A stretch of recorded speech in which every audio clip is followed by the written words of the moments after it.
pinamata ng sentro sa layong 700 kilometers silangan ng Borongan, Eastern Samar. Taglay pa rin po nito ang hangin na 105 kilometers per hour malapit sa gitna at ang gustiness naman ay umaabot sa 130 kilometers per hour.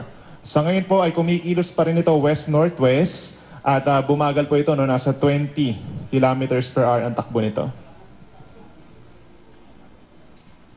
So ito po yung ating latest track kung saan mapapansin po natin. Ito yung position niya kaninang alas 2 po ng hapon. At habang ito'y nasa karagatan pa, posible pa po itong mag-intensify bilang isang typhoon. Kung mapapansin po natin sa ating track for the next 24 hours. So nandito na po siya, approaching Bicol Region.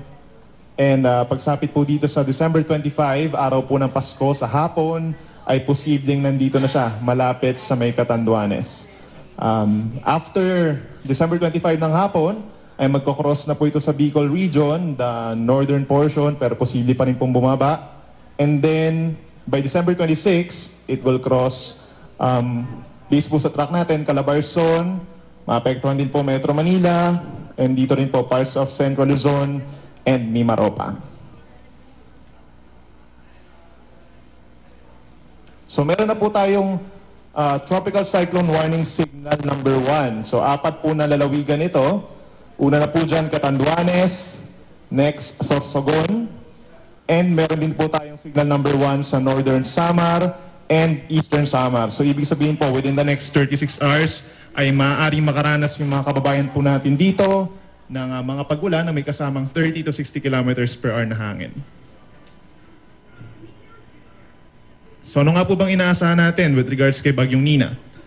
Posible pa nga po mag-intensify ito habang ito'y nasa karagatan pa. At specifically, bago ito tumama sa Bicol Region, posibleng maging typhoon po ito. And yung pagtama po niya sa Bicol Region, Sunday po, December 25, araw po yan ng Pasko, afternoon or evening. Posible rin po tayo mag-raise ng warning signal sa iba pang mga lalawigan sa Bicol Region mamayang 11 p.m. So ibig sabihin po niyan, specifically kung Camarines Provinces and Albay po. And then posible ngang mag-raise pa tayo in the coming days sa iba pang lugar dito sa sa Southern Luzon. Stormy weather will prevail over Metro Manila, Bicol Region, Calabarzon, at sa mga lalawigan din po ng Bulacan, Pampanga, Bataan, Zambales, dito rin po sa Marinduque, Oriental and Occidental Mindoro, at maging sa Northern Samar. Pagsapit po yan ng araw ng Pasko, December 25 and December 26, Lunes, Sunday and Monday po.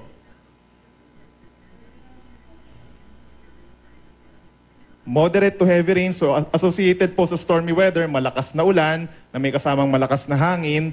Doon sa mga nabanggit natin na lugar kanina, ito yung mga posibleng daanan ni Bagyong Nina. Na posible pong magdulot ng flash flood sa mga low-lying areas, posible rin pong tumaas yung tubig dun sa mga malapit sa tabing ilog. And then landslides naman po sa mga matataas na lugar, sa mga bulubundukin na lugar. Expect strong winds which may topple different structures, trees, and etc. So sa ngayon po, severe tropical storm ito. Posible nga itong mag-intensify bilang isang typhoon. Malakas po na hangin ang dala ni Bagyong Nina bago siya tumama sa lupa.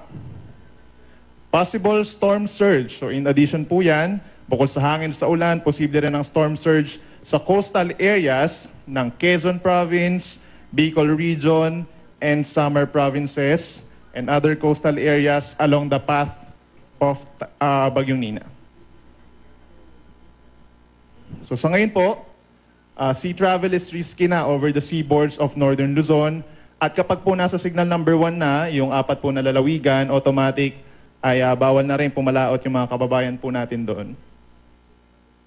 Dahil po yan sa surge ng Northeast Monsoon, pinagsamang surge ng Northeast Monsoon at ni Bagyong Nina. And then finally, ang labas pa po nito sa Philippine Area of Responsibility ay sa Wednesday pa po, December 28. So yan po muna ang latest mula dito sa Pag-asa. Ang susunod po na update natin ay alas 11 ng gabi. Any more questions po? Posible siya maging typhoon. Kailan kaya specifically siya posibleng maging typhoon?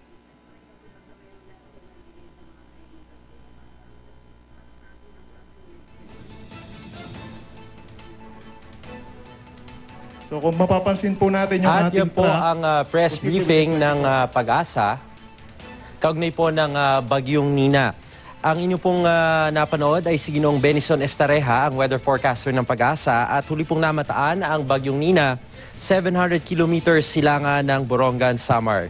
Ang bugso po nito ay nasa 130 kilometers per hour at kumikilos ng west-northwest. At bumagal po ito sa takbo na 20 kilometers per hour. Ang ayon sa Pag-asa ay pwede pa rin po itong mag-intensify as typhoon.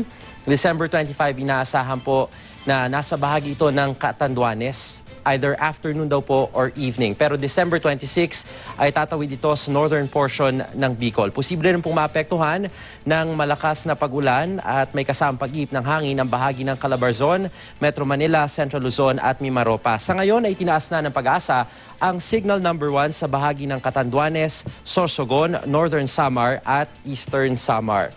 Pinag-iingat po ng Pag-asa ang mga kababayan natin, mga kapuso natin, lalo na ngayong Pasko at posible raw makaranas ng stormy weather. Yan po yung malakas na hangin at ulan at posible rin po ang storm surge sa bahagi naman ng Quezon Province, Bicol Region at sa mga Samar provinces. Inaasahan na lalabas itong si Bagyong Nina, December 28, araw po yan ng Miyerkules. At yan po ang ating live coverage mula sa Pag-asa. Tutok lang dito sa GMA News TV para oras-oras, alam mo.